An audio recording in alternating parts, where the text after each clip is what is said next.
Oggi, martedì 6 maggio, è stato discusso in Regione Veneto il progetto di legge regionale che promuove la sostituzione dei contenitori dei prodotti ittici ora realizzati e utilizzati in polistirolo con altri realizzati in materiali diversi, più sostenibili. Una legge condivisibile che ha visto la bocciatura degli emendamenti che ne avrebbero previsto il finanziamento. Senza la necessaria copertura economica rischia di essere un provvedimento inutile, privo di efficacia. A spiegare la situazione il consigliere regionale del Veneto Jonathan Montanariello, Partito Democratico. Il consigliere afferma di aver proposto a più riprese di finanziare la legge, per la quale erano previsti solo 20.000 euro. Il finanziamento è stato richiesto prima con 500.000 euro per il prossimo triennio, poi scendendo a 300.000, ma non si è compresa l'importanza di rendere concreta la norma e di qui il diniego, e ciò testimonia come la sensibilità ambientale sia fatta solo di belle parole, ma di nessuna volontà reale per un cambiamento.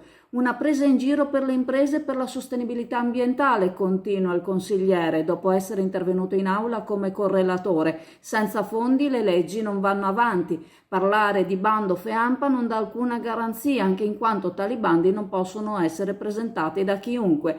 Chiedere che siano le imprese a farsi carico di ulteriori investimenti in questo momento storico in cui il settore si trova in piena crisi non è realistico, soprattutto di fronte a una legge che non obbliga e non sanziona. In questo caso l'unico incentivo per far aderire le imprese è quello economico. Se davvero si vuole tutelare l'ambiente, conclude il consigliere, bisogna mettere in campo vere risorse, strumenti efficaci e una pianificazione concreta.